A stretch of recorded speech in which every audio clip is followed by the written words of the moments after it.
আসসালামু আলাইকুম ওয়া রাহমাতুল্লাহি ওয়া বারাকাতুহু। ওয়া আলাইকুম আসসালাম ওয়া রাহমাতুল্লাহি ওয়া বারাকাতুহু। আলহামদুলিল্লাহি রাব্বিল আলামিন ওয়াসসালাতু ওয়াসসালামু আলা রাসূলিহিল আমিন ওয়া আলা আলিহি ওয়া সাহবিহি আজমাইন, আম্মা বা'দ।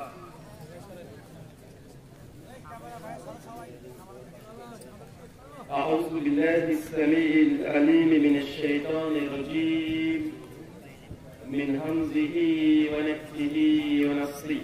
بسم الله الرحمن الرحيم. يا أيها الذين آمنوا أطيعوا الله وأطيعوا الرسول ولا تبطلوا أعمالكم. وقال الله سبحانه وتعالى: ما آتاكم الرسول فخذوه وما نهاكم عنه فانتهوا. وقال الله سبحانه وتعالى: يا أيها الذين آمنوا اتقوا الله حق تقاته ولا تموتن إلا وأنتم مسلمون. عن أبي هريرة رضي الله تعالى عنه قال: قال رسول الله صلى الله عليه وسلم: كل أمتي يدخلون الجنة إلا من أبى. قيل يا رسول الله ومن أبى؟ من أطاعني دخل الجنة ومن عصاني فقد أبى. رواه البخاري ومسلم. সমস্ত প্রশংসা সেই মহাসত্তা আল্লাহ সুবহানাহু ওয়া তাআলার জন্য, যিনি আমাদের সৃষ্টি করেছেন। শুধু সৃষ্টি করেননি, এই পৃথিবীতে সমস্ত কোটি মাখলুকাত সৃষ্টি করার পরে যিনি আমাদের এই মানব জাতিকে সর্বশ্রেষ্ঠ জাতি, সর্বশ্রেষ্ঠ মাখলুকাত এবং সর্বশ্রেষ্ঠ নবী মুহাম্মদ সাল্লাল্লাহু আলাইহি ওয়াসাল্লামের উম্মত হিসেবে প্রেরণ করেছেন, সেই মহান সত্তা আল্লাহ সুবহানাহু ওয়া তাআলার সংক্ষিপ্ত শুকরিয়া সুজুদ আদায় করি তার নিজের শেখানো ভাষা দিয়ে। সকলে এক বাক্যে পড়ি আলহামদুলিল্লাহ। হুয়াকুয়া গ্রামবাসীর উদ্যোগে আজ 11 ফেব্রুয়ারি 2021, 28 মাঘ 1427 বঙ্গাব্দ, বৃহস্পতিবার বাদ আসর হইতে দীর্ঘ চেষ্টা, প্রচেষ্টা, অর্থ, শ্রম, মেধা এবং দোয়া দিয়ে আজকের এই আলোচনা সভাটিকে সফল করার জন্য যারা সার্বিক দিক থেকে সাহায্য এবং সহযোগিতা করেছেন, মহান সত্তা আল্লাহ সুবহানাহু ওয়া তাআলা নিমিত্তে এই দোয়া, এই প্রার্থনা, আল্লাহ সুবহানাহু ওয়া তাআলা আমাদের এই আলোচনা সভাটিকে তুমি কবুল করেছো, এই জন্য তোমার একবার প্রশংসা জ্ঞাপন করি।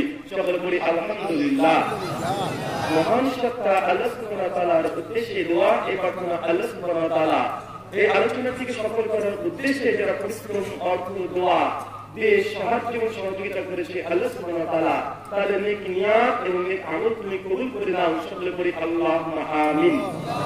মহান সত্তা আল্লাহ সুবহানাহু ওয়া তাআলার কাছে দোয়া, এই প্রার্থনা, আল্লাহ সুবহানাহু ওয়া তাআলা আমরা মানুষ, আমরা কম বেশি, ছোট বড়, ভুল ত্রুটি, বিচ্যুতি, গুনাহ আমরা করেই থাকি। আল্লাহ সুবহানাহু ওয়া তাআলা আজকের এই আলোচনা সভার উসিলায় আমাদের পেছনে ছোট ছোট গুনাহগুলোকে তুমি ক্ষমা করে দাও। সকলে বলি আমিন। যাই হোক, আজকে মাগরিবের পর থেকেই বিভিন্ন আলোচক তারা পবিত্র কোরআন এবং সুন্নাহর আলোকে আলোচনা করেছেন এবং বিশেষ অতিথি তিনি এসে আপনাদের কাছে গুরুত্বপূর্ণ কিছু কথা বলেছেন। অবশেষে আপনাদের সামনে এসেছি পবিত্র কোরআন, সুন্নাহ এবং বর্তমান প্রেক্ষাপটকে সামনে রেখে কিছু কথা শেয়ার করার জন্য। অনেকে হয়তো ভাবতে পারেন যে ভারত থেকে বক্তা নিয়ে এসেছি, বক্তা তাদের একটি কান দেবে, এমন টান দেবে হয়তো কাঁদিয়ে ছেড়ে দেবে, অথবা এমন হাস্যস্কর কথা বলে যাবে, জোস বলে যাবে যে হাসতে হাসতে শুয়ে পড়বো। আল্লাহি, আল্লাহর কসম, একটাও মনে আশা পূর্ণ হবে না। এই যে কথা শুরু করলাম এইভাবে কথা শেষ হয়ে যাবে, মানে এই কথাটাই আমাদের আলোচনা, কথা বুঝতে পারছেন? এই কথা বলছি এইভাবেই শেষ হয়ে যাবে, মানে না কোনো টান থাকবে, না কোনো সুর থাকবে, না কোনো গজল থাকবে, না কোনো কবিতা থাকবে, এইভাবেই আলোচনা শেষ হয়ে যাবে। আজকে আমাদের এই জলসা, এই আলোচনা সভার স্টেজ গুলো আজকে একদম রঙ্গমঞ্চ তৈরি হচ্ছে, হয় নাই? কথা বলেন। অজস্র মানুষ এই স্টেজটা ইলমের ময়দান, যে ময়দান থেকে মানুষ ইসলাম শুনতে আসে, ইসলাম জানতে আসে, কিন্তু আজকের আলোচনা সভাগুলোতে আজকে মানুষ এমন এমন কৌতুক এসে বলে ইসলামের সঙ্গে সাংঘর্ষিক কি সাংঘর্ষিক নয়। অবশ্যই, কিন্তু এরা আলেম আছে না নাই? কথা বলেন। আছে। তবে আমাদের ইলমের এই ওয়াজ থেকে, এই মার্কাজ থেকে আমরা শুধু কোরআন এবং হাদিস এবং বর্তমান প্রেক্ষাপটে আমরা মুসলিম, এর জন্য আমরা কিছু জিনিস আপনাদের শেয়ার করব। আজকে যে বিষয়ে গুরুত্বপূর্ণ আলোচনা পেশ করব, আজকের আলোচ্য বিষয় আমরা যে ইবাদত তথা আমলগুলো করছি, আল্লাহ সুবহানাহু ওয়া তাআলা তিনি কি আমাদের এই আমলগুলোকে কবুল করছেন? তথা আলোচ্য বিষয় ইবাদত কবুলের শর্ত। কি বললাম? ইবাদত কবুলের শর্ত। মানুষ কম বেশি প্রত্যেক ইবাদত করে। সমাজে যদিও আমাদের সমাজে বিশেষ করে শুকুর মুন্সি বেশি আছে, আছে না নাই? বা আপনাদের মধ্যে কে কে শুকুর মুন্সি আছেন? হাত তোলেন তো ভাই। কে আছেন শুকুর মুন্সি? কে ভাই? কেউ নাই? একটাও নাই? মানে শুকুর মুন্সি বলতে আমরা ওদেরকে বোঝাই যারা শুধুমাত্র শুক্রবারে নামাজ পড়ে চলে যায়, আর দেখা যায় না, এরা হচ্ছে শুকুর মুন্সি। মানে সপ্তাহে একবারই আসে। আর আরেকজন আছে ইদুমিয়া, ও বছর শুধু ঈদ পড়তে আসে। একদম মোটরসাইকেল থেকে নেবে, নতুন একটা জায়নামাজ নেবে, একটা শিরোনি পরে একদম ওড়না জড়িয়ে দিয়ে একদম চুপচে আতর গোলাপ লেখে একদম প্রথম কাতারে হাজির। এর নাম হচ্ছে কি? ইদুমিয়া। আর কাছে বরাত আলী, সবে বরাতে হালুটি খাওয়ার জন্য মসজিদে ভিড় জমায়, আছে না নাই? আছে।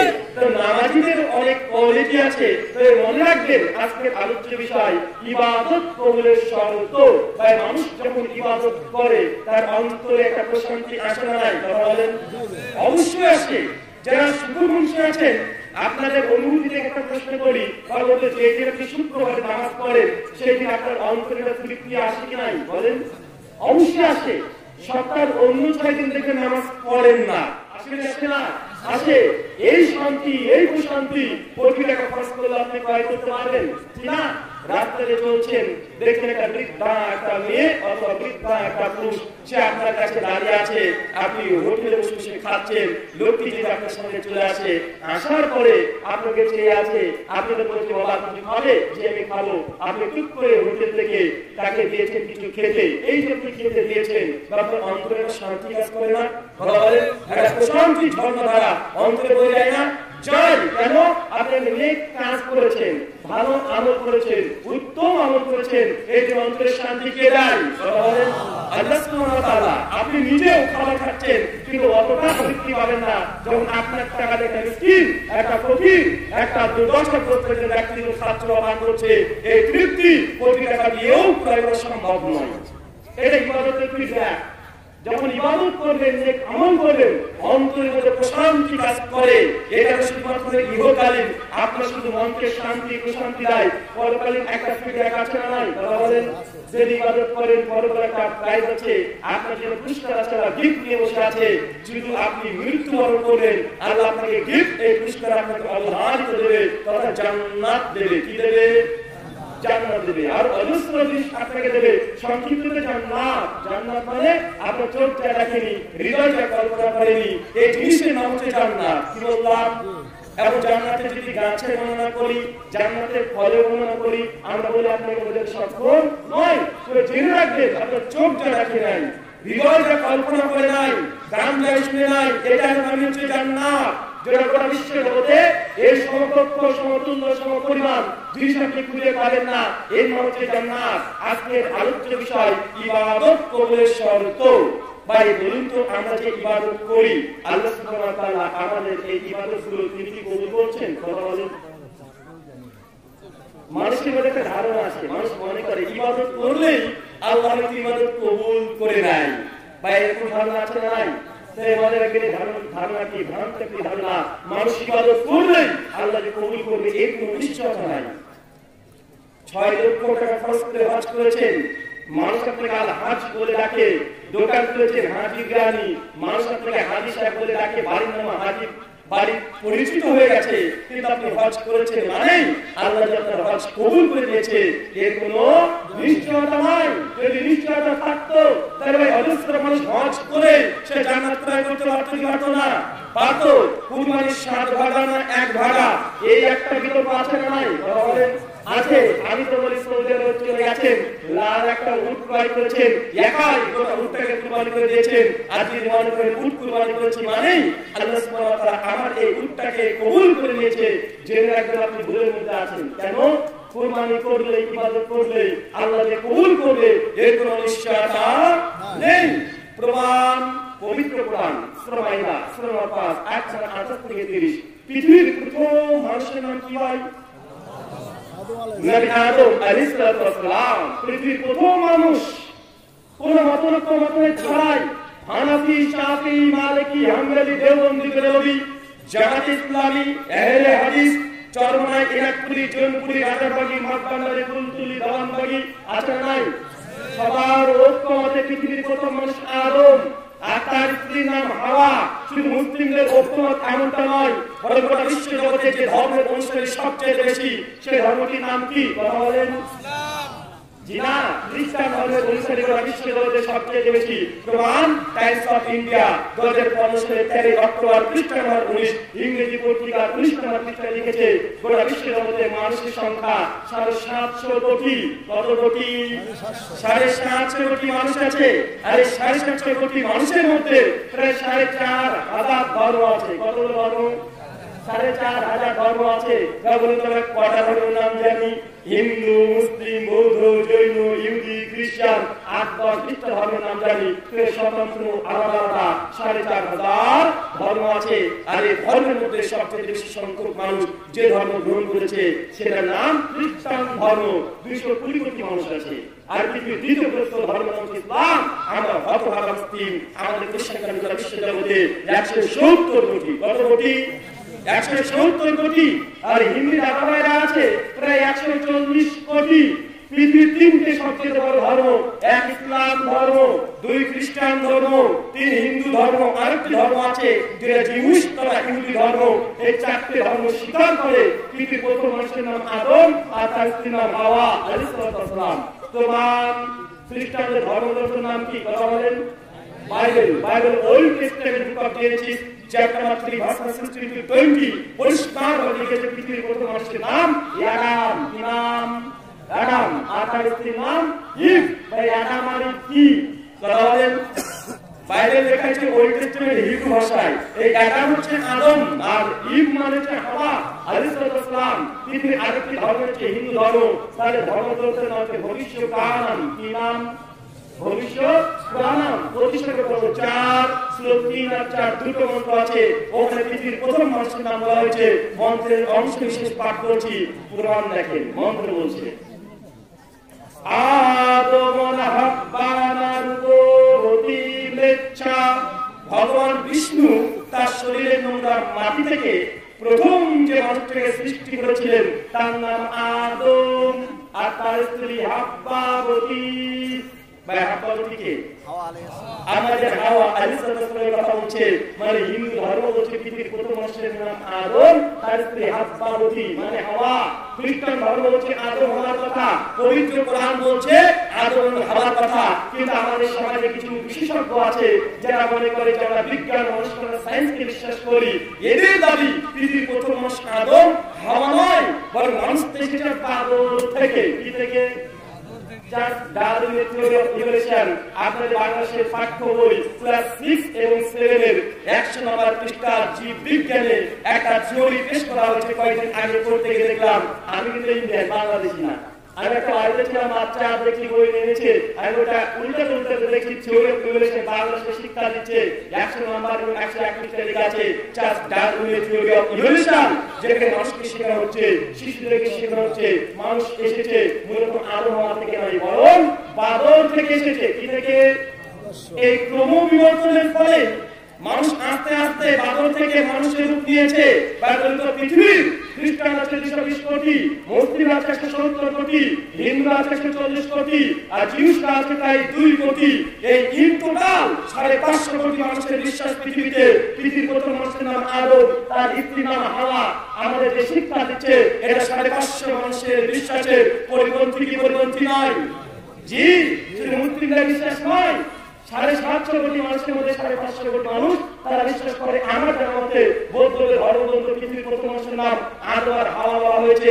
এই সার্বিকভাবে বোঝা যায় প্রায় 600 কোটি মানুষ তারা বিশ্বাস করে আদম আর হাওয়া পৃথিবীর প্রথম মানুষ। অথচ আমাদের শিক্ষা দেওয়া হচ্ছে এই বাদর থেকে নাকি মানুষ এসেছে। কিছুদিন আগে আমার সঙ্গে একটা নাস্তিকের বিতর্ক আপনারা হয়তো সোশ্যাল মিডিয়াতে দেখেছেন।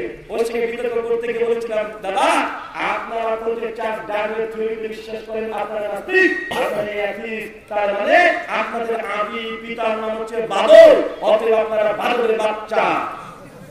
কিসের বাচ্চা? বাদরের বাচ্চা। তাই বাদরাম বেশি করে এই কথা কি? আমরা মানুষের বাচ্চা সুশীল সমাজ, আমরা জ্ঞান বিজ্ঞান সবগুলোকে গ্রহণ করি, কোনোটা অর্জন করি না। আমরা সায়েন্সকে বিশ্বাস করি, আল্লাহকে বিশ্বাস করি। তোমরা আল্লাহকে অস্বীকার করে সায়েন্সকে বিশ্বাস করছো, ভাই তাদের চেয়ে আমরা একদম আগে আছি না নাই? কথা বলেন। আমরা আল্লাহকে বিশ্বাস করি, সায়েন্সকেও বিশ্বাস করি, বিজ্ঞানকেও বিশ্বাস করি। পবিত্র কোরআনের এমন কোন আয়াত নেই যেটা বর্তমান প্রমাণিত, যে প্রমাণিত সায়েন্স, যেটা ফ্যাক্ট সায়েন্সের সঙ্গে কখনো পরস্পর বিরোধিতা হতে পারে না। চার্লস ডারউইনের এটা থিওরি, এটা ফ্যাক্ট নয়, এটা প্রমাণিত সত্য নয়, এটা ফ্যাক্ট নয়, এটা শুধুমাত্র বিশ্বাস। চার্লস ডারউইনের বিরুদ্ধে কমপক্ষে 2 থেকে 2,500 পৃথিবীতে বিজ্ঞানীরা গবেষণা করেছে। তারপরে থিওরি যেটা ধর্মের বিরুদ্ধে যায় 550 কোটি মানুষের বিরুদ্ধে, তারপরেও এটা প্রমাণ হয় কি হয় না? এটা হয়। তাহলে আপনাকে এই কথা বলছিলাম, আমাদের আলোচ্য বিষয় ইবাদত কবুলের শর্ত। পৃথিবীর প্রথম মানুষের নাম আদম, তার স্ত্রী নাম হাওয়া। এই আদম হাওয়ার সন্তান ছিল কি ছিল না? কথা বলেন। নাম কি? হাবিল আর কাবিল। তৃতীয় প্রশ্ন, ভাই বলুন তো, হাবিল আর কাবিল এই দুই ভাই তারা কুরবানি করেছে কি করে নাই? করেছে। 4 নম্বর প্রশ্ন, ভাই বলুন তো, আল্লাহ কি দুই ভাইয়ের কুরবানিকে কবুল করেছিলেন? জি না, আল্লাহ এক ভাইয়ের কুরবানি কবুল করেছিলেন, আর এক ভাইয়ের কুরবানি আল্লাহ কবুল করে নাই। ধুলি কোনার মতো উড়িয়ে দিয়েছে। 5 পয়েন্ট বাংলায় নাই, পয়েন্ট অফ ভিউ আপনাদের প্রত্যেকের দৃষ্টি আকর্ষণ করছি।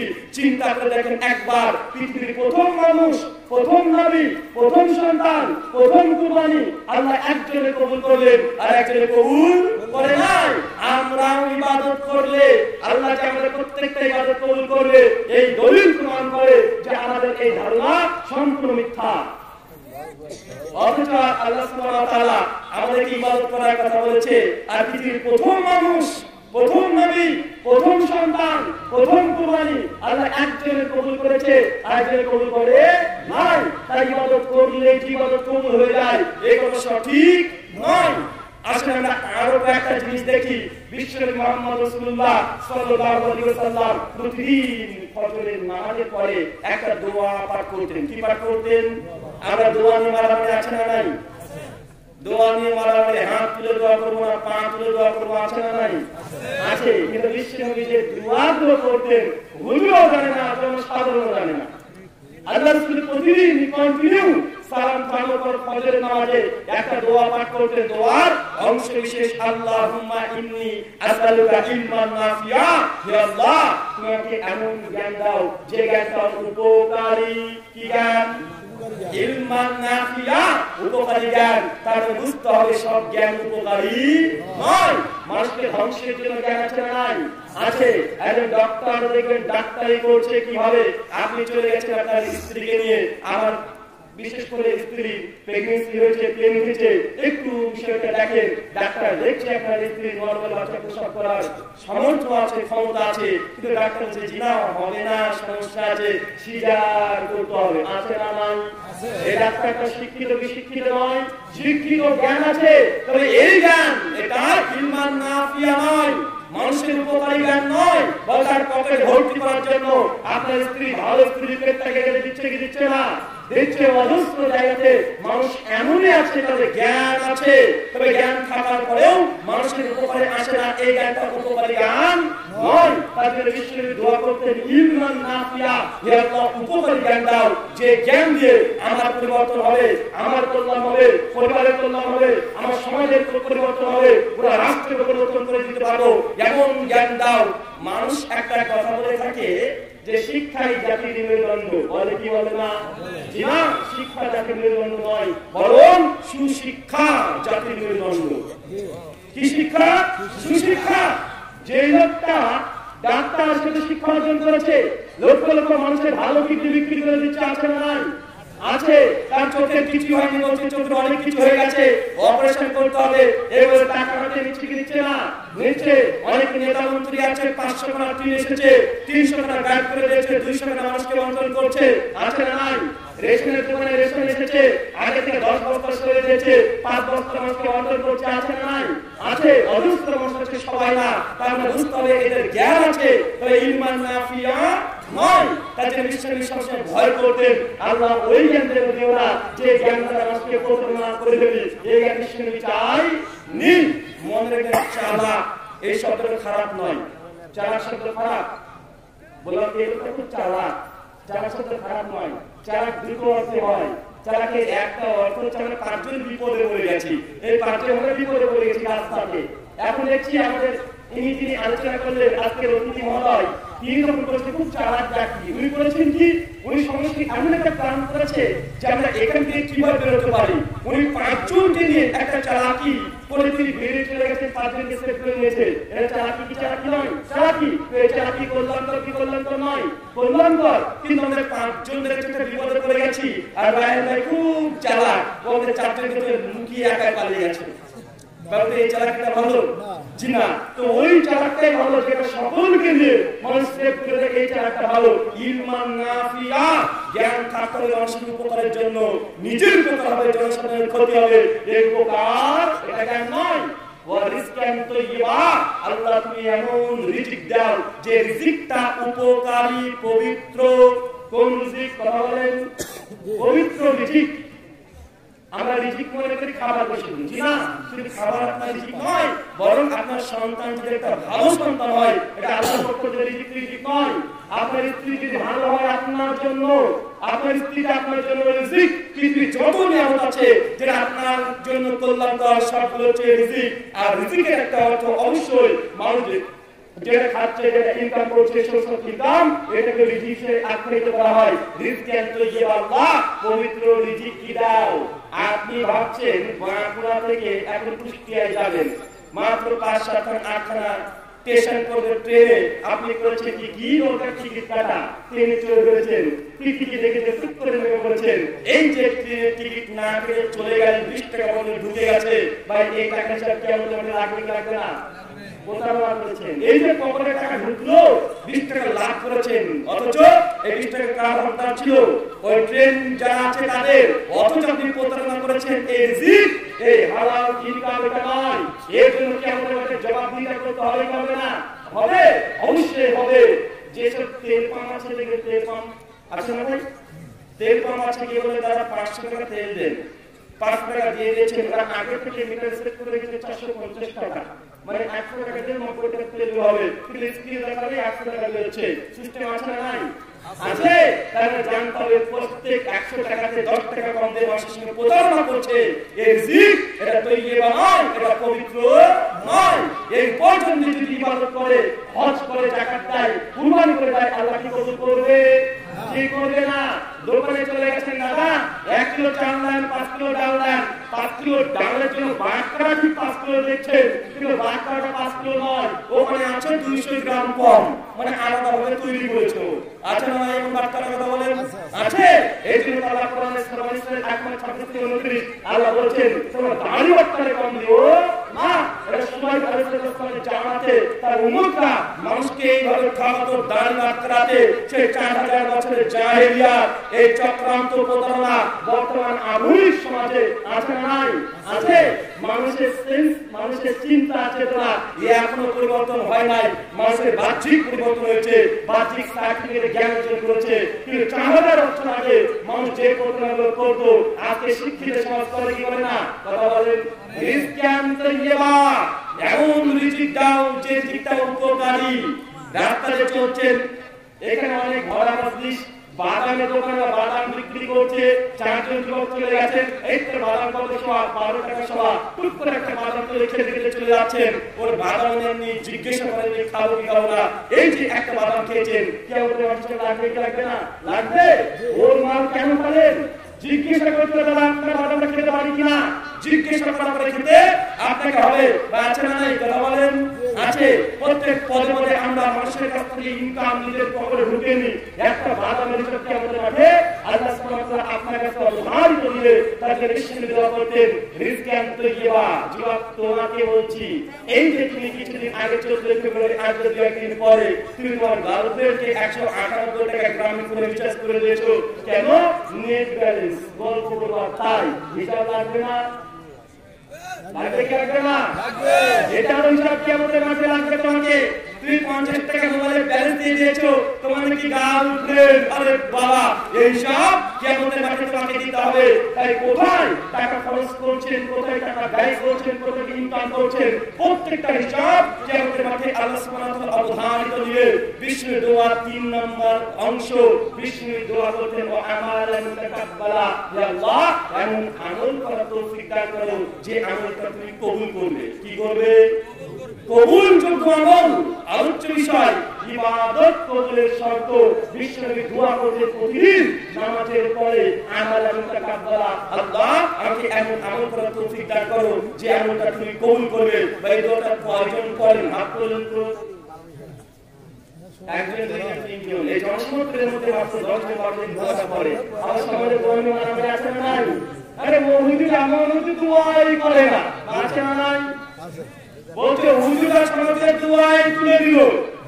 আরে দোয়া করছে কেমন দোয়া? এতবার মজলিস শেষ হয়ে গেল, শেষে একটু দোয়া করলো না, আছে না নাই?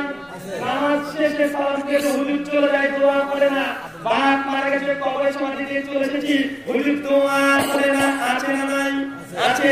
কিন্তু বিষ্ণুর সুন্নাহ মাসনুন যে দোয়া শিক্ষা দিয়েছে, এই দোয়াগুলো আমরা কেউ জানি না। তাই বলুন তো এই আমলটা আল্লাহ কবুল করবে? জি না।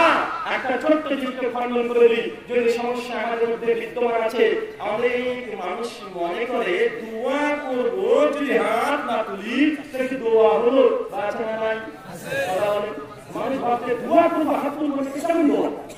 হাত না তুলে দোয়া হয় নাকি? এই যে মসজিদের ঠিক হয় নাই, এই যে মাদ্রাসা চেঞ্জ করে চলে গেছে, আছে না নাই? এই যে কবরস্থানের পার্থক্য হয়ে গেছে, কবরস্থান নতুন করা হয়েছে, যুবকরা এই দাবি করেছে যে কবরস্থানের উপরে দোয়া নেই, জানাজার পরে হাত তুলে দোয়া নেই, এই জন্য মারামারি কাটাকাটি, আছে না নাই? আছে। ভাই আসুন বোঝার চেষ্টা করুন, ইবাদত করতে হলে অনেকগুলো সমস্যা আছে। শেষের দিকে গিয়ে বলবো, প্রথম দোয়া মানেই যে হাত তুলতে হবে, এই কথা সঠিক নয়। কোরআন হাদিস ঘাটেন, ভালো করে ঘাটেন। দোয়া বিশ্বনবী 3টে হয় শিখেছেন। কয়টা? দোয়া করার 3টে পদ্ধতি আছে। কয়টা পদ্ধতি? চিৎকার করে বলেন, কয়টা পদ্ধতি? 3টে পদ্ধতি। এক, কিছু কিছু দোয়া আছে ব্যক্তি একাই নিজে 2 হাত তুলে দোয়া করবে, জিহ্বা নড়ে নড়ে পড়বে, তবে ইমাম লাগবে না। কি বললাম? কিছু কিছু দোয়া আছে আপনি একা নিজেই 2 হাত তুলে দোয়া করবেন, কিন্তু ইমাম লাগবে না। এখন এই রাস্তায় যাচ্ছেন, বাবার কবরস্থান পেয়েছেন, 2 হাত তুলে দোয়া করে করে ফজর পার করবেন, কে আপনাকে নিষেধ করেছে? নিষেধ করেছে? কেউ করেনি। তবে আপনাকে বলা হচ্ছে এখানে সম্মিলিত কবর করা যায় না। মানে ইমাম সাহেব 2 হাত তুলবে, মুত্তাজিরা 2 হাত তুলবে, ইমাম সাহেব দোয়া করবে, মুত্তাজিরা আমিন বলবে, কবরস্থানে গিয়ে এই কর্মটা করবে, এটা প্রমাণিত নয়। তবে একজন ব্যক্তি একা 2 হাত তুলে করতে পারে কি পারে না? পারে। সহিহ মুসলিম কিতাবে 4 পৃষ্ঠা আমাদের আয়েশা রাদিয়াল্লাহু আনহা তিনি বলেন, হঠাৎই বিশ্বনবী বিছানায় নাই, সবশেষে আমাদের তিনি পিছু নিয়েছে, বিশ্বনবী গিয়েছে, বিশ্বনবী একটা কবরস্থানে গিয়ে তিনি 3 বার 2 হাত তুলে দোয়া করছে, আর চোখ দিয়ে জল পড়ে চলেছে। সঙ্গে সঙ্গে আমাদের আয়েশা রাদিয়াল্লাহু আনহা দূর থেকে দর্শন করেছেন, দেখছেন। কিছুক্ষণ পর বিশ্বনবী জিজ্ঞেস করলেন, এমনটা কেন? বিশ্বনবী ক্লিয়ার করলেন। এই হাদিস থেকে একটা জিনিস প্রমাণ হয়, এই হাদিস থেকে প্রমাণ হয় বিশ্বনবী কবরস্থানে গিয়ে দোয়া করেছে কি করে নাই? করেছে। তবে সম্মিলিত করেছে না। কিভাবে বুঝলেন? এই যে রাসূল দোয়া করেছে, আম্মাজান দেখছে, আম্মাজান দিয়ে বলবে আল্লাহুম্মা আমিন, আল্লাহুম্মা আমিন বলেছে না। তিনি সম্মিলিত করেন, আপনি এই খান থেকে সম্মিলিত করেন পান কিভাবে? আর এই হাদিসটাকে বলছে জানাজা কেবল করেছি, পরে সমাধি নতুন দিয়ে দিয়েছি, তারপরে 2 হাত তুলে দোয়া করছে। ভাই বলুন তো, বিশ্বনবী যেই রাত্রিতে দোয়া করছিল 2 হাত তুলে, সেই রাত্রিতে কি নতুন করে মানুষ মৃত্যুবরণ করেছিল, নতুন কবরের কাছে দোয়া করেছে, না পুরাতন কবরের স্থানে? কথা বলেন। এটা প্রথম কবরস্থানে গিয়ে আপনি দুই হাত তুলে একা একা দোয়া করতে পারেন, তবে তাৎক্ষণিক জানাজা করে সঙ্গে দোয়া করার এটা দলিল নয়। দলিল থাকলেই হবে না, একটু বুঝার চেষ্টা করতে হবে। দুই, কিছু কিছু দোয়া আছে আপনি একা নিজেই জিহ্বা নড়ে নড়ে দোয়া করবেন, দোয়া হয়ে যাবে, হাত তোলার দরকার নেই। কি বললাম? দুই নম্বর পদ্ধতি কিছু কিছু দোয়া আছে শুধু জীবন নড়ে নড়ে করলে হয়ে যায়, আপনার হাত তোলার দরকার নেই, ইমামকে দরকার নেই। তোমার মসজিদে ঢোকার দোয়া আছে না নাই? হাত তোলেন না, ইমামকে রাখেন, করবেন কি হাত তুলে দোয়া করবেন, ইমাম সাহেব আসেন, কেন মসজিদে ঢুকবো, তাড়াতাড়ি আসেন, দোয়া করে যান, বলেন কি তো?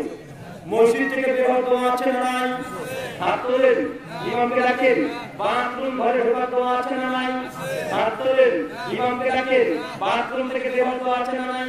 হাত তোলেন। পোশাক পরার দোয়া আছে না নাই? হাত তোলেন। জুতো পরার দোয়া আছে না নাই? হাত তোলেন। যানবাহন ওঠার দোয়া আছে না নাই? হাত তোলেন। আয়নাতে দেখার দোয়া আছে না নাই? হাত তোলেন। বাজারে বসে দোয়া আছে না নাই? হাত তোলেন। অজস্র জায়গাতে আমরা দোয়া করি, কেউ একজন হাত তোলে, কথা বলেন। কিন্তু আপনি যে মনে করছেন দোয়া মানেই হাত তুলতে হবে, এটা হচ্ছে করোনা ভাইরাস। এটা হচ্ছে করোনা ভাইরাস। এই ভাইরাস কি আগে আপনাকে ডিলিট করতে হবে, ফরম্যাট করতে হবে। একে ডিনাই না করলে এই সমাজ থেকে এই সমস্যা কখনোই বিতরিত হবে না। বিশ্বনবী দোয়া করেছেন তিনটে পদ্ধতিতে, তবে দুই নম্বর পদ্ধতি শুধু মুখ দিয়ে দোয়া করলেই হয়ে যায়, হাত তোলা দরকার নাই, ইমামকে ডাকার প্রয়োজন নেই। যে স্থানগুলো বললাম এই জায়গাতে কেউ একজন হাত তোলে না। ভাই বলুন তো, স্ত্রী সহসের দোয়া আছে না নাই? ইমামকে ডাকেন একা করে রাত্রি 12টা মশাই গিয়েছে, তারপরে বাড়ির পেছনে দাঁড়ান, খবর আছে আপনি দোয়া করবেন, সামনে ছিলাম না, আমি বলবো কেন বলেন না, কেন বলেন না, মানে আপনি কথা বলবেন না, এইসব জায়গায় বিশ্ববিদ্যালয় হাত তুলে দোয়া করে না, ইমামকে ডাকে না, এই জন্য না করি না। ঠিক এই কথাটাই আমরা বলছি, ফরজ নামাজের পরে দোয়া আছে, তবে হাত তোলা নাই। জানাজার পরে দোয়া আছে, হাত তোলা নাই। বিবাহ মজলিসের শেষে দোয়া আছে, হাত তোলা নাই। ঈদের ময়দানের শেষে দোয়া আছে, হাত তোলা নাই। এই সভা সমিতি শেষ করে দোয়া আছে, হাত তোলা নাই। ইফতারের আগে পরে দোয়া আছে, হাত তোলা নাই। সবগুলোতে দোয়া আছে, তবে হাত তোলা নাই। ভাই দোয়া করাকে বিদআত বাতিল বললাম না পদ্ধতিকে বাতিল বললাম? পদ্ধতিকে বাতিল বলি, দোয়া করাকে নয়। দোয়া হুয়াল ইবাদা, দোয়া হচ্ছে ইবাদত। শান্তির দোয়া 317 নম্বর হাদিসে বলেছে দোয়া হচ্ছে ইবাদত। দোয়াকে আমরা কেউ বিদআত বলি না, দোয়া করার পদ্ধতিকে বিদআত বলি। কেউ যদি বলে ঢোকার সময় দুই হাত তুলে দোয়া করে, ওকে বিদআত বলবেন না, ওটা বাতিল বলবেন না, কি বলবেন? কেন? বিশ্বনবী করেন, এই জন্য বলবেন। আল্লাহ সুবহানাহু ওয়া তাআলা পবিত্র কোরআনুল কারীমে সূরা হাশর সূরা 59 আয়াত নম্বর বলছে, মা আতাকুম রাসূলু ফাখুযুহু ওয়া মা নাহাকুম আনহু ফান্তাহু। রাসূল তোমাকে যা দিয়েছে সেটাই গ্রহণ করো, যেটা নাই সেটা বর্জন করে দাও। পবিত্র কোরআন সূরা হাশর সূরা মুহাম্মদ 47 আয়াত নম্বর 33 আল্লাহ বলছেন, ইয়া আইয়ুহাল্লাযীনা আমানু, হে বিশ্বাসীগণ, আতিউল্লাহ, আল্লাহর আনুগত্য করো, ওয়া আতিউ রাসূল, রাসূলের অনুসরণ করো, ওয়া লা তুতিউ আমালাকুম, বর্ণতায় তোমাদের আমলগুলোকে বাতিল করো না। আল্লাহ রাসূল তিনি বলছেন, আমাদের আয়েশা রাদিয়াল্লাহু আনহা থেকে বর্ণনা, মান আমিলা আমালান লাইসা আলাইহি আমরুনা ফাহুয়া রাদ্দুন, কোন ব্যক্তি এমন কোন আমল করলো যে আমলের ব্যাপারে আমি নবী মুহাম্মদ বলি নাই, করি নাই, অনুমোদন দিই নাই, ফাহুয়া রাদ, সেটা বাতিল। দলিল সহিহ বুখারী হাদিস নম্বর 699, সহিহ মুসলিম হাদিস নম্বর 1118, সহিহ মাজাহ হাদিস নম্বর 14, সুনান আবু দাউদ হাদিস নম্বর 4606, মিশকাত হাদিস নম্বর 140। তবে বুঝতে হবে এই জায়গাতে দোয়া আছে কি নাই? হাত তোলা নাই। দোয়া করে আমরা কখনো বিদআত বলি না, তো আমাদের মিথ্যা অভিযোগ করে কি করে না করে। আসুন, ইবাদত করলে আল্লাহ কবুল করবে এর কোনো নিশ্চয়তা নেই। বরং অনেক মানুষ আছে ইবাদত করে জাহান্নামে যাবে। কোথায় যাবে? ইবাদত করে জাহান্নামে যাবে। এর প্রমাণ কালকেই পাবেন। কালকে কি বার? কালকে জুমাবার। এই জুমার দিন ইমাম সাহেব দেখেন প্রথম রাকাতে কোরআন থেকে একটা আয়াত পাঠ করে সূরা গাশিয়া সূরা নম্বর 88 আয়াত নম্বর 1 2 3 4 ইমাম সাহেব যখন কোরআন তেলাওয়াত করে পাঠ করে সেই আয়াতটা বলে আমিলাতুন নাসিবা। আল্লাহ বলছে ইবাদত করে করে করে করে এক শ্রেণীর মানুষ যারা ক্লান্ত পরিশ্রান্ত হয়ে গেছে, আমিলাতুন নাসিবা, ইবাদত করে করে ক্লান্ত হয়েছে, আল্লাহ সুবহানাহু বলছে পরের আয়াত তাসলা নারান হামিয়া, আর আমি আল্লাহ তাকে ধরে জাহান্নামে নিক্ষেপ করব। বলতে জাহান্নামে কাকে দিচ্ছে? কাকে দিচ্ছে? ইবাদত করে করে ক্লান্ত হয়ে আছে, এত ইবাদত করেছে, ইবাদত করে করে এখন ঘাম ঝরতে লেগেছে, দাঁড়িয়ে থাকতে পারে না, সারা রাত ধরে ইবাদত করেছে, অথচ আল্লাহ কোরআন মাজিদে বলছে এই ব্যক্তিকেও আমি আল্লাহ জাহান্নামে নিক্ষেপ করব। তাহলে জানতে হবে সব ইবাদত আল্লাহ কবুল করে না, কিছু ইবাদত করে মানুষ জান্নাত যাবে, আর কিছু ইবাদত করে মানুষকে জাহান্নামে যেতে হবে। তার প্রমাণ কোরআনের এই দুটো আয়াত। ভাই আমরা কি কখনো ইবাদত করে ক্লান্ত হয়েছি? কথা বলেন। আমরা তো কখনো ইবাদত করে ক্লান্ত হয়ে বলেন আমরা গাছে কেমন আপনি নামাজ তো পড়তে যায় না, আর নামাজ যদি কোনোদিন পড়তে যায় ফজরের সময় ইমামের কাছে আপনি দাঁড়িয়েছেন, দাঁড়িয়ে ইমাম সে মনে মনে ভাবছে আজকে সূরা ফাতিহার পরে সূরা ইয়াসিনটা পড়বো, একটু লম্বা করে কিরাত পড়তে শুরু করেছে, আরামসে পড়ছে, একটু দীর্ঘক্ষণ ধরে কিরাত করছে, আল্লাহু আকবার বলে সূরা ফাতিহা শুরু করেছে, শেষ করেছে ইয়াসিন করেছে, একটু লম্বা হয়ে গেছে কিরাত। আর পেছনে কিছু আমার চাচার বয়সের লোকরা কি করে জানেন, একটু যদি কিরাত লম্বা হয়ে চাচাই করবে,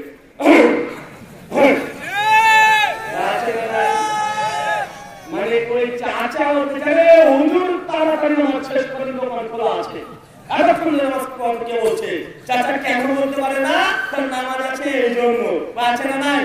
আছে। কিন্তু আমরা এই গ্রামের নামাজের কথা বলছি না, আমিলাতুন নাসিবা, ইবাদত করে করে ক্লান্ত হয়েছে, এই শ্রী মানুষকে আল্লাহ জাহান্নামে নিক্ষেপ করবে। বা আমরা ইবাদত করে ক্লান্ত হই না, তবে এক সময় ক্লান্ত হই। কোন সময়? এক মাস পরে চলে আসবে রোজার মাস, রমাদান মাস। রমাদান মাসে তারাবি নামাজ পড়তে গিয়ে আমরা ক্লান্ত হই কি হয় না? কথা বলেন। একদম হুজুরকে ভাড়া করে এসেছে, হুজুর কি হয়েছে? তারাবি পড়াতে হবে, গোটা কোরআনকে খতম দিতে হবে। প্রথম দিন হুজুর চলে এসেছে তারাবির নামাজ পড়াতে, হুজুরের মাথায় চিন্তা আছে গোটা কোরআন থেকে শেষ করতে হবে, টাইমও বেশি নেওয়া যাবে না। হুজুর শুরু করেছে আল্লাহু আকবার, আলহামদুলিল্লাহি রাব্বিল আলামিন, মালিকিল ইয়াউমিদ্দিন, বলু আল্লাহু আকবার, আল্লাহু আকবার, সামি আল্লাহু লিমান হামিদাহ, আল্লাহু আকবার, আল্লাহু আকবার, লা ইলাহা ইল্লাল্লাহ। আসসালামু আলাইকুম ওয়া রাহমাতুল্লাহ, আসসালামু আলাইকুম ওয়া রাহমাতুল্লাহ, আল্লাহু আমিন, লা ইলাহা ইল্লাল্লাহ। তারাবির নামাজ পড়ছে, তারাবির নিচে আরবি শব্দ তারবিয়াতুন থেকে, তারবিয়াতুন মানে ধীরে ধীরে থেমে থেমে পড়া, আর হুজুর করছে একদম ফৌজি গতিতে। আছে না নাই? তারাবি মানে থেমে থেমে পড়া, বিরতি দিয়ে পড়া, আর হুজুর ধরেন গতিতে পড়ছে। প্রথম দিন দেখবেন হাতে চারটি মানে চার আছে হুজুরে, আর একটা বলছে কি রে তোর তারাবি নামাজ পড়তে কত মিনিট লেগেছে? বলছে আর বলিস না, 8:15 শুরু করেছিলাম, 9টা বাজে 10 মিনিট এসেছি। তুই তো বেশি নিয়েছিস, আমি 8:15 ঢুকেছি, একদম 9টা বাজে 20 মিনিটের ভিতরে চলে এসেছি, সব 20 মিনিট শেষ করে দিয়েছি। আছে না নাই? চিন্তা করে দেখেন, তারাবি নামাজ পড়ছে মাত্র 25 মিনিটে 20 রাকাত নামাজ পড়ে শেষ করে দিচ্ছে। বা আছে না নাই? আছে। এই জন্য আমি বলেছি তারাবি নামাজ নয়, এটা তাড়াতাড়ি নামাজ। এই নামাজের নাম চেঞ্জ করে দেন, এটা তারাবি নামাজ আসতে নাই, যেটা দেখছেন তাড়াতাড়ি নামাজ। তারাবি 20 রাকাত না 8 রাকাত এই নিয়মাবলী আছে না নাই? তারাবি 20 রাকাত এটা নিয়মাবলী না 8 রাকাত এটা নিয়ে আছে। এই 20 রাকাত 8 রাকাত মসজিদ আলাদা, মাদ্রাসা আলাদা, এই যে বারাস মুনাজারা বিতর্ক মারামারি কাটাকাটি সব আছে। এই জন্য তো হুজুরকে বলেছে, হুজুর আপনি যে ঘরে গতিতে তারাবি পড়ে শেষ করে দিলেন, এই তারাবি 20 রাকাত কেন 200 রাকাত যদি আপনি পড়েন, আপনার নামাজ আল্লাহর হাত পর্যন্ত পৌঁছাবে না, মসজিদে ছাঁটে আটকে থাকবে। এই নামাজ দিয়ে কখনো জান্নাত পাওয়া যাবে না, এই নামাজ আপনাকে জাহান্নামে নিয়ে যাবে। পবিত্র কোরআন সূরা মুমিনুন সূরা 23 আয়াত নম্বর 1 2 3 আল্লাহ বলেন, কদ আফলাহাল মুমিনুন আল্লাযীনা হুম ফি সালাতিহিম খাশিউন, ওই সমস্ত নামাজীরাই সফলকাম, তারাই জান্নাতে যাবে যে নামাজে খুশু খুজু ধীর স্থিরতা বজায় রাখে। হুজুর তো রুকু করার পরে সিজদা করার সময় দেয় না, একজন আত্মীয় হয় না, হুজুর আসসালামু আলাইকুম দিয়ে দিয়েছে। এই জন্য বলেছিলাম এই হুজুর যদি থাকতো ওমরের খাত্তাবের জামানায় এই হুজুরকে ফাঁসি দিয়ে মেরে দিত। ওই জন্য আমাদের সঙ্গে যে ফাঁসলামি করো বেটা, নামাজের সঙ্গে জুলুম করো, বা তাহলে নামাজের সঙ্গে জুলুম করা হয় কি হয় না? হয়। কেউ যদি তাহলে নামাজ না পড়ে, বলবেন তাহলে নামাজ আসলে স্বীকার করে, হুকুমকে স্বীকার করেছে, তাহলে নামাজ একদিন করে নাই, বা গোনা হবে? তাহলে জি না, কেউ নামাজের সঙ্গে যদি এরকম পায়খানা করেন, ছ্যাঁচড়া করেন, জুলুম করেন, গোনা হবে কি হবে না? উদাহরণ দিয়ে বুঝতে পারবেন। ধরেন এখন কোনো নামাজ নেই, কোনো নামাজ নেই, মনে করছেন এখন 2 রাকাত নামাজ পড়বো, কয় রাকাত? এখন আমার কোনো বিধান নেই, এমনি 2 রাকাত নফল করবেন, নফল নামাজ। কিন্তু নফল নামাজ পড়লেও নফলের মধ্যে ফরজ আছে নাই? নামাজ নফল, কিন্তু নফল নামাজের মধ্যে রুকু করাটা ফরজ কি ফরজ নয়? সিজদা করাটা ফরজ কি ফরজ নয়? কিরাত করাটা ফরজ কি ফরজ নয়? নামাজ নফল হলেও রুকু তো ফরজ হয়, তাহলে যদি না করে সে গুনাহগার হবে না। কিন্তু তার নামাজ শুরু করে যদি ছাত্রাম করে গুনাহ 100% হবে। প্রমাণ সহিহ বুখারী প্রথম খণ্ড 107 পৃষ্ঠা, কিতাবুস সালাত, হাদিস নাম্বার 757। উবাদা বিন সামিত রাদিয়াল্লাহু আনহু তিনি হাদিস বর্ণনা করছেন। তিনি বলছেন একদা বিশ্বনবীকে দেখছি, তিনি মসজিদে নববীতে বসে আছেন, গেটের কাছে একজন সাহাবী মসজিদে প্রবেশ করেছেন, নামাজ পড়েছে।